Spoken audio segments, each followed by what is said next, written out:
guys, welcome back to the Last Dive podcast and YouTube series. It is episode number 5 of the 8-week challenge, which has flown by halfway there already. We've 4 weeks left before we finish up the diet, which will be interesting. I'll show you how we'll transition in that as well. But this week, right, I wanted to update you on a few things. As always, guys, in this episode, I'm going to go through just an update on my progress from the last week. I'm going to show you some of the foods I've been eating as well, some of the dinners we've been eating, and how I fitted them into the overall kind of calorie intake. And at the end of this podcast, right, so stick around for this because I think this will be very, very interesting. I'm going to talk about speed of progress. Okay, I'll go through my speed of progress, but as you know, I'm running the 8-week challenge to people outside my current one-to-one program as well. So there's 20 of us doing the actual challenge. And it's so interesting to see the different rates of speed within the participants of the challenge, right? So I'm going to talk through like what speeds are kind of recommended, and I'm going to talk through like what you have to be careful of when it comes to speed and the trade-offs that come with that as well. Because I know so many people are very like black and white when it comes to speed. It's either like working fast or it's not working at all. But there's always going to be different degrees, and you have to understand what is going to be best suited for you depending on where you are in your life at a certain time. Right, so just before we get stuck into it, guys, quick announcement. We are going to be launching our Black Friday deal and next Friday. So from Wednesday through the weekend, I'm going to be announcing it. So if you are thinking about coaching or maybe thinking about coaching in the new year, then this is a perfect opportunity to watch out for this deal. Okay, so I'll be talking through exactly what's involved in it, but it's going to be the cheapest the coaching is going to be for the whole year. Okay, so if it's something that you were thinking about for a while, you're on the fence, now is probably the perfect time to jump in. Or if someone you know maybe is looking at doing it or wants to do it for Christmas, this might be the perfect opportunity to get the gift as well. So I'll be announcing that on my socials. If you aren't following me, follow me on The Last Diet Mike Finnegan on Instagram, because that's where everything goes out. Right, let's get stuck into this, guys. So without stalling, I'm actually just going to share my screen here and I'm going to go through the data. For those who listen back in the podcast, I'll talk through this as best I can again and just describe what's going on in terms of my weight and everything. So I'm sure you'll remember last week, guys, we talked a lot about how sometimes you can feel like you're stalling, or sometimes you can feel like you're not progressing at the rate you want to progress, or that you haven't made as much progress as you want to have made. I get that as well. But the thing with me is, because I've been through it so many times and because I know what the process entails, I know it's the case of just writing it out and compounding what we're doing. So that's the difference between people that get success and don't get success. Like, you never have to drastically change anything or react to something. Okay, if something's not working, fair enough. You might have to tweak it or change it, but I guarantee you're probably never far away from where you want to be in terms of your actual actions. And a lot of the times it's just patience and tweaking. So if you're drastically changing things all the time, you're going from, like not doing anything to doing loads and then not doing anything again. That's why you're not getting results. You have to stick at something long enough and tweak it to actually see the compounding effect of that. And that's exactly what I did this week. So I know, and I said it to you already last week, I know I'm doing what I need to do. And even though the scales looked as if it was stalled in a given week, and even though the pictures were actually a small bit demotivating last week, I still knew that I was progressing as quickly as I could be progressing and as well as I could be progressing. So the only thing I had to do was be patient and continue what I was doing. Okay. So just a little bit of an update on my week, right? So we're through week 4. My weight average has dropped a good bit this week. I had a bit of a weight drop overall. So you remember last week I was at 74.4 and the previous week I was at 74.4 on average for the week as well. So this week I came in at around 73.8 average, and I've already started this week at 73.3 kg average. So that's a good drop for both of the weeks. I hit a new low weight this week of 73.4, which was down from my weight last week, which was hovering around 74.5. So overall, from my highest to lowest weight since I started this, I'm down from 76.6 to 73.3. So that's roughly about 7 pounds. Now, as I talked about before, that's not all body fat. I know that. A lot of that initially was water weight that I lost as well. So it's not 7 pounds of body fat, but I have lost 7 pounds of weight since I've started. Okay. The speed of my loss, or my progress at the moment, is looking like roughly just over a pound a week on average. Um, but the thing about it is you can't get a true representation of your speed of loss until you have about 2 months of progress, because we usually would compare month to month, and that'll tell you pretty accurately how quickly you had or how much weight you lost over that month and how quickly it was. Okay. Over 4 weeks, it's hard because there's a lot of noise going on. Now, for me, to be fair, my weight has been pretty linear. And the reason it's been pretty linear is because I haven't been going out or I haven't been eating out too much. If you're eating out or drinking a lot, it will affect your weight a good bit. Your weight will be up and down, and there'll be a lot of kind of highs and lows. So it's just harder to understand the data. It's not to say you're not progressing, and that's a key thing as well. Because a lot of people see fluctuations in weight and think, well, I'm not progressing. It doesn't mean you're not progressing. It just means that your weight is fluctuating because you're not eating similar things, and foods out and alcohol has a big effect on an impact on weight. Okay. So it's just something to note. So you still could be progressing. Now, it's not to say you are progressing, because if you are drinking an awful lot and eating out an awful lot and over consuming things more often than not, you could be in a calorie maintenance or a calorie surplus for some people. So it's just something to note. Okay, so just stats on the week, right? So I came in around 2,000 calories. So this was actually my lowest calorie week. And it was interesting, right? 'Cause I told you last week I got injured. So this week my ankle was actually much better, but I didn't chance playing the game on Friday, or sorry, Saturday. I said I'd just give myself the week. So because I wasn't playing the game, it actually was good in a way, because it just meant I didn't have to calorie cycle. So I didn't have to fuel up for the game. So what that meant for me is I could literally just have the same calories all week. So my calories all week were roughly around 1900 to 2100. So 2000 calories on the dot, really, average. So that's where we were for the calories. Last week it was 2200 calories average. So over the course of a week last week, I actually was eating 1400 more calories throughout the whole week, because 200 calories average a day. Now, last week, because I had soccer and stuff, I probably burnt a little bit more, but I don't think it would have been that much more. So this week, even though I didn't have soccer, I didn't have my training, and I didn't have my game, I probably still progressed quicker this week because I was able to control the food a little bit more, and it was a little bit more accurate as well. I still kept the steps high, so I just made up for the fact that I hadn't soccer this week. I just did more steps because my ankle was feeling good. So it was less than usual because, again, I didn't have the soccer game, I didn't have the soccer training. So I had 14,000, just over 14,000 steps on average. Again, anyone watching this, you don't need to get 14,000 steps. A lot of the people on my challenge are getting anywhere between 8 and 12,000, and that's perfect. I just do this naturally and I find it easy, so I'm pushing for it. It's all good for me. If it's too hard for you, you don't need to do it. Okay, it's always about figuring out what works for you. So that were my step averages. I averaged 160 grams of protein roughly over the week, and I got 3 gym sessions in. I got 3 upper body days and 1 lower body rehab day. So I was able to do that. So that was basically it. The week was pretty straightforward. Again, it was just ticking boxes. There was nothing major. There was nothing too exciting about it. It was just ticking boxes. And because of that, I feel like I've progressed a good bit again over the last week. So let's get into the progress pictures. A lot of you, if you are listening back to the podcast, you probably saw these on Instagram anyway, but I'm just going to show people on the YouTube. So this week is probably the most progress I've seen physically. Now, think about this. Off the back of last week, where I was kind of annoyed with the progress pictures, 1 week later, I'm like, oh, Jesus, I'm starting to look pretty damn lean now. And this is what happens. Like next week, I might be a little bit annoyed that I didn't progress more, and the week after, I could be delighted. But it's going to compound and compound and compound. And by week 8, it's going to get like you're going to see some drastic changes. And just watch how it compounds. And it won't be because I do anything different from week 7 to 8. It's just that it's a compounding effect over time. So just from the front view here, you can see it's obvious that I've lost a lot of body fat around the stomach, shoulders, chest, a lot more definition through the abs.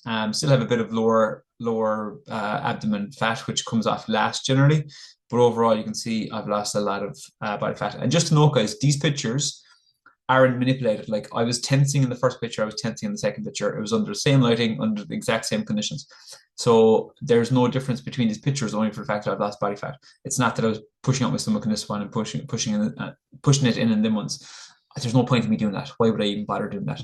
There's loads of apps and stuff you can use now to change your physique. And I just, what's the point? I may as well do this honestly. So you can see the definitions coming through, and I would expect over these next couple of weeks to see a lot of more definition come through my abs. My lower abs will start to come through more. Just a key note as well, when it comes to lower stomach fat and thighs and stuff, that's the area that will go last, right? So I don't have to do anything different. I don't have to do any exercises to target the stomach area. It will come off as I keep losing body fat. So what I'll be doing now over these next couple of weeks is the same thing. And it's going to keep coming off and coming off and coming off. So working out hard to keep my muscle, because the leaner I get, the more chance of losing muscle. And as I keep losing body fat, it's going to start to come off around my abs. So just watch that over the next couple of weeks. I'll say this, and it will happen. Okay, and it'll literally be pretty drastic by the time we get to week 8. Okay, so that's the front angle. Here's the back angle. I was actually very happy with this, and it was another thing I kind of wanted to bring up was my back pictures. So a lot of people again only ever look at their stomach and their thighs, especially for females, kind of thighs, stomach, maybe arms sometimes, but body fat comes off all over your body. So you have to be aware of that, because when you're looking for your progress pictures, you have to understand that, well, okay, well, I could have lost it on my face, I could have lost it on my feet, I could have lost it on my thighs, my calves, my chest, my back, lower back, upper back. There's so many areas that weight comes off. And I know this is annoying because people will be like, well, I don't want to lose weight off my arse. I want to keep it there. I want to lose weight off my stomach, but unfortunately you can't do that. So that's why we want to do weights as well, because weights maintains our muscle mass. So yes, you might lose some body fat around your glutes and stuff, but if you're doing weights, you're going to maintain the muscle, which is going to be good.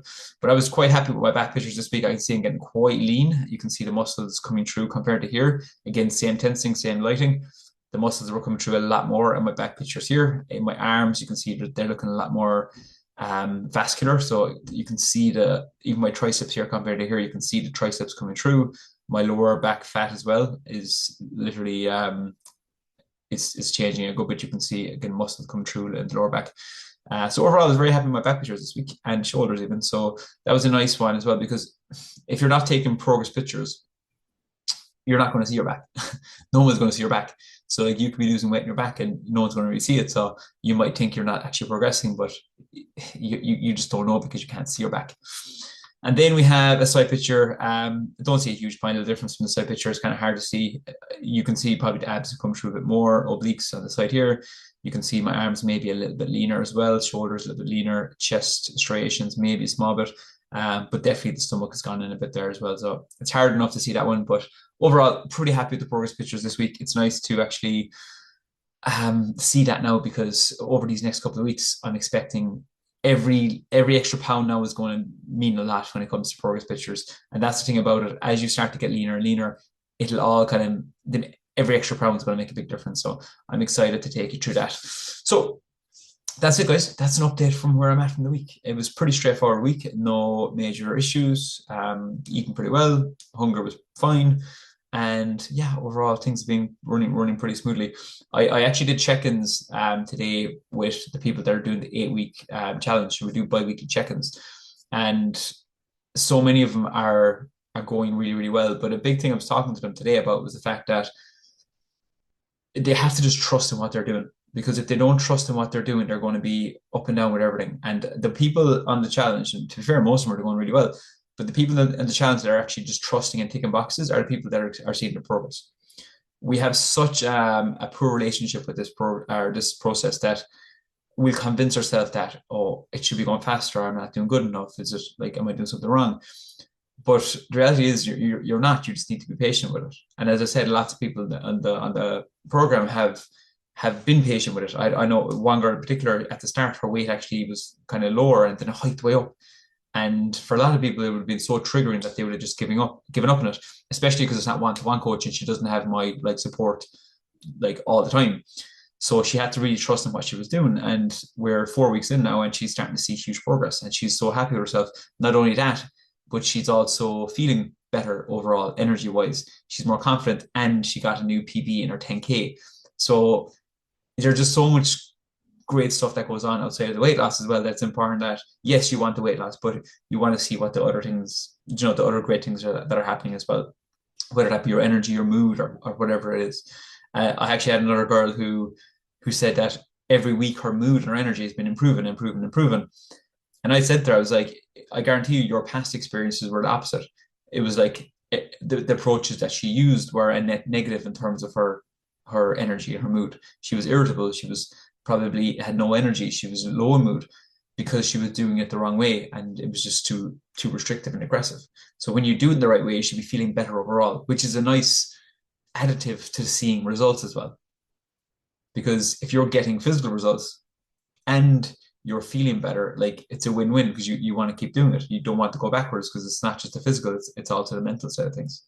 Now, just one caveat now before I move on to the food pictures. So many people will convince themselves that, oh, I'm doing this and I'm feeling so much better, but they're almost masking the fact that they're not seeing results. So you still do want to see results. You don't want to use I'm feeling better as an excuse. Obviously, if you want results, if you're someone who doesn't care about results and you actually are just doing it for your mental health, that's so cool and like go for it. But I'm talking about people here that want results, but they're almost like brushing over the fact that they're not getting results because, oh well, it doesn't matter because I'm feeling much better myself. Because you still want to be honest yourself and to get the results if you want to get the results, and don't almost avoid it because it's the shame and guilt attached to this that stops most people from achieving. But if you take ownership and bring awareness to why you're not moving forward, you can improve on it. There's no shame in it. Everyone struggles at times. Okay. All right, I want to move along, guys, because I want to show you some food pictures and then we go into the speed of loss at the end, all right? So just to take you through some of the food pictures for the week, right? Now, guys, just to note, these food pictures are just foods that we like. Okay, so Karen's cooking most of these. She's really good at putting meals together, right? But some of these foods you might look at them and say, oh, I don't like that. I can't eat that. It's like you don't need to eat that. It's not a magic food. It's just foods that we like.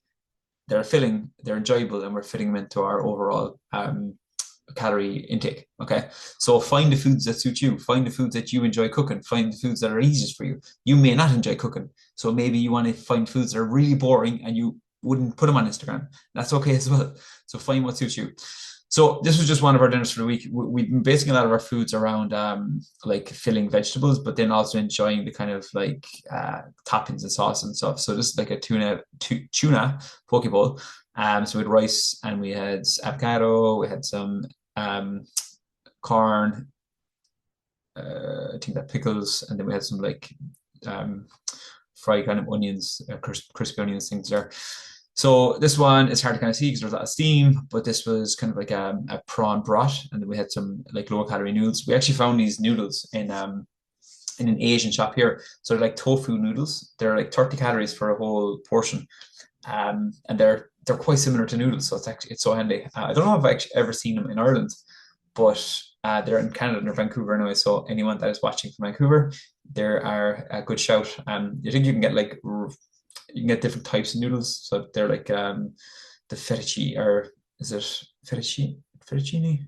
Can't remember names. But there's different types of noodles anyway. So you can get like the skinnier ones, and they're the kind of bigger ones. But real calorie saver, especially in a dish like this. I think this whole dish was like 300 calories. So you have prawns, which are pretty lean.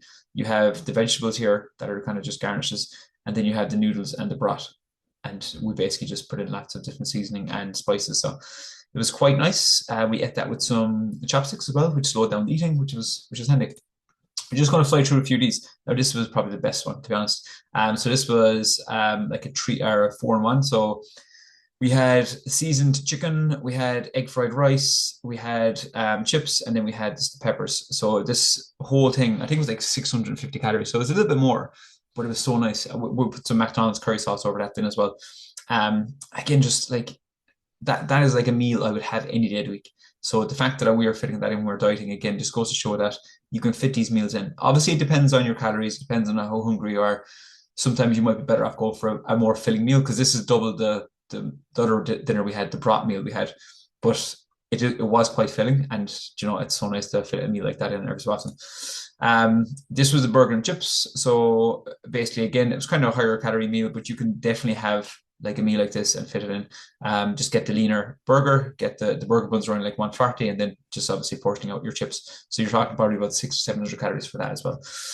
And then the last one was just like salmon on kind of like a bed of rice, which was again quite nice. The seasoning and the stuff that goes into the rice was like a soy sauce mix, sticky honey soy sauce mix. So again, it just really added to the whole kind of flavor of the dish.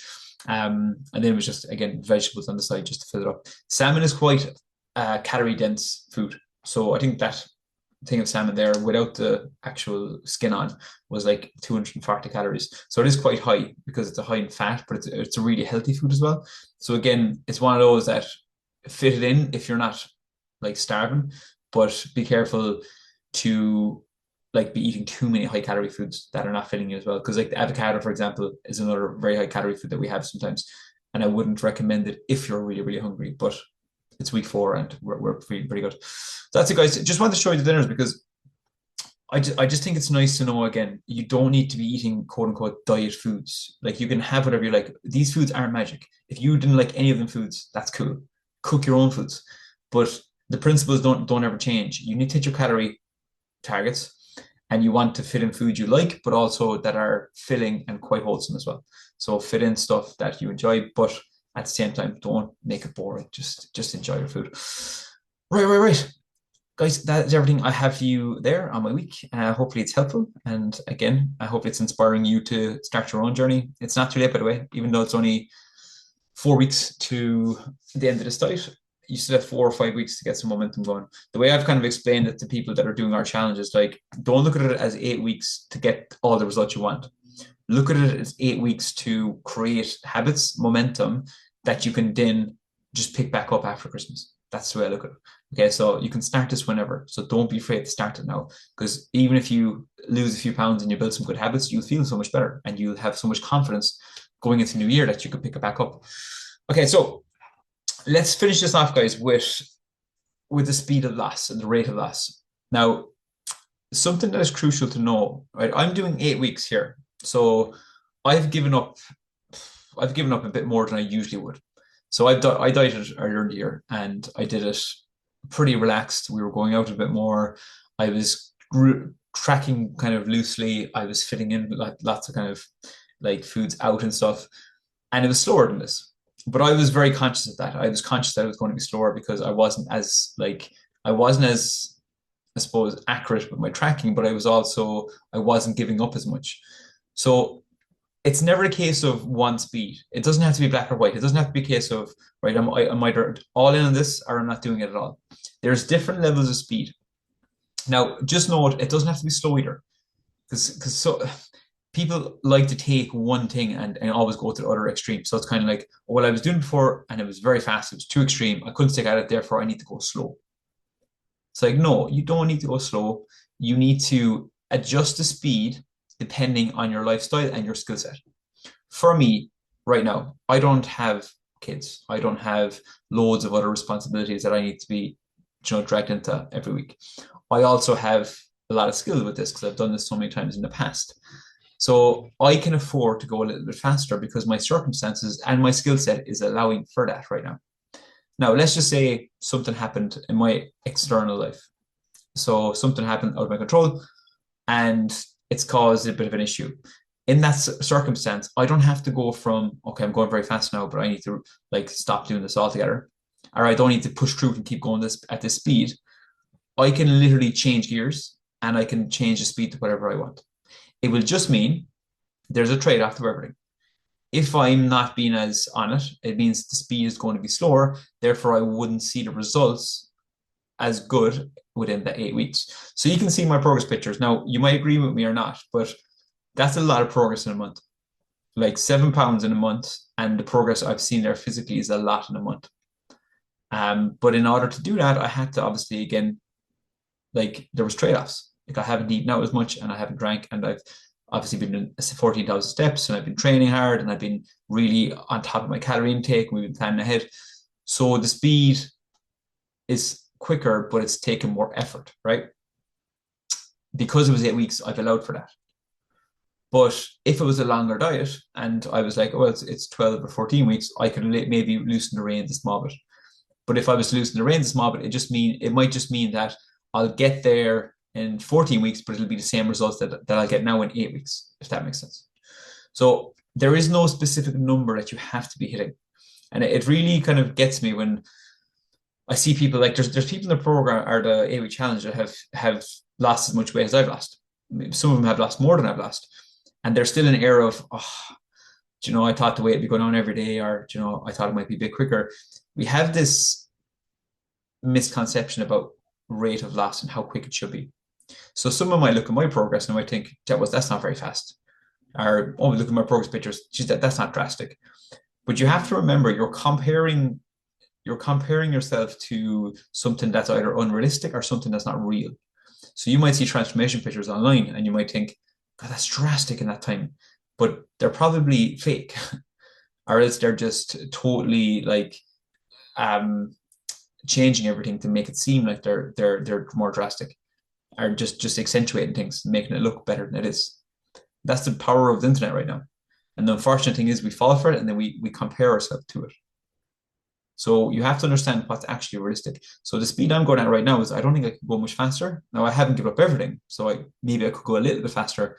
But in general, like if I was doing I've done my photo shoot diets before, I wouldn't have been going much faster than this. So it's sustainable for me right now. But if I had to, I could also change gears a little bit and just slow it down a small bit. Okay. So that's just something to note on speed of progress. Now, you don't always have to be going at the same speed every week either.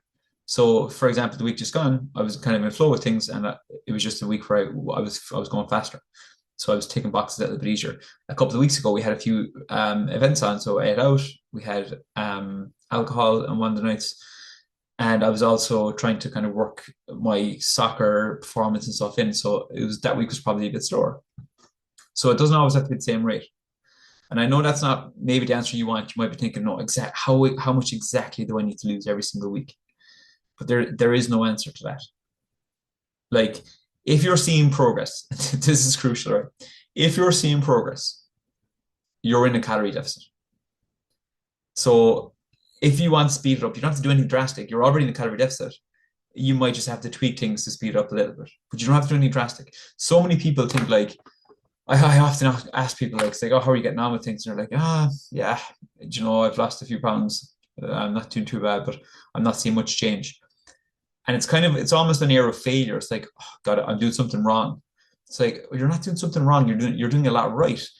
But obviously, to speed things up, you might have to just get a little bit more locked in on certain areas. So it might be the smallest of tweaks that would speed things up for you. And that's obviously dependent on like, are they actually tracking correctly? Like, so a lot of people can miscalculate how quickly they're actually progressing because they've no data. If you've no data, how do you know how fast you're progressing? You're looking at the scales every couple of weeks and you're saying, oh yeah, it's only a few pounds down, but it's one reading. It means nothing. So that's kind of what I want to say to you guys. Like, if you're progressing, it's working. And if you want to speed it up, you can just tweak things. But just note that, again, the speed of loss should be aligned to your lifestyle, your skill set, and just the particular time you're going through as well. Like for me right now, November, it's quite time. For a lot of people, it's quite time. That's why a lot of people are doing so well. I think we've lost over a combined 5 stone on the 8-week challenge that we're doing at the moment. And all my one-to-one clients as well at the moment are progressing really well. It's just that time of the year where people tend to have more time. And there's a kind of like a lull between now and Christmas. So it's just a good time to push on a bit. But it's not always going to be a great time to lose weight fast. Okay, so you can do it at different speeds. Just a little analogy to kind of think about. And I always kind of use this whenever I'm trying to explain it. We learned to ski here a few years ago. And when we first learned to ski, we had the clue. Like we literally had the clue. And the only way we learned to ski was by just going straight down head first and figuring it out, right? So we crashed an awful lot. So we either were not skiing or we were going at 100 miles an hour. That was the only way we knew. So we either didn't go down the slope or else we went down the slope at 100 miles an hour. And that's how a lot of people think about dieting as well. It's like, I'm either not doing it or I'm going at 100 miles an hour. So there's never any middle ground. But as time went on with the skiing, I learned how to control my speed. And I always said it before I actually got there, I was like, if I only learned how to control my speed, I'd love this. If I knew how to brake, if I knew how to like slow down depending on the snow we're going on or the environment. Um, and we did eventually. So we learned how to turn. We learned how to like put the brakes on. We learned how to just kind of coast and whatever. So over time, we became better skiers, and we were able to do any terrain we wanted to because we had that the power to control, speed up when we wanted to, slow down when we wanted to, and so on. So it wasn't just one pace. And this is what you have to think about when it comes to fat loss as well. Okay, it doesn't have to be one pace because the faster you go, the more confident and in control you need to be, or else you're going to crash, which is what happened a lot with us with the skiing. Okay, but if you're going a bit slower, then obviously you have more room for error. It also means you're going to get there slower enough. You're going to get to the bottom of that ski slope slower if you're going slower. Okay, but you shouldn't be going really fast unless you're able to control that. You should be in control at all times. And if you don't feel in control, then you need to slow down. If you feel in control and you speed up, you can speed up. Because nobody wants to be going down the mountain and taking hours and hours and hours and hours before you actually get down there. Because that's very, very tiring on the legs as well. Okay, so and it can get very boring and you just lose interest.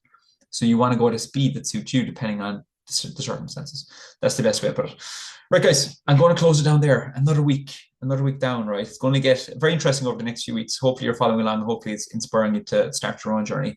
Um, I will be just excited to kind of show you the updates over the next few weeks. And I'm with the blessing of some of the participants on the 8-week challenge. I'm going to share some of their data and progress as well, because I think it'd be nice to get another perspective on everything. Guys, have a fantastic week as always, and we'll chat soon.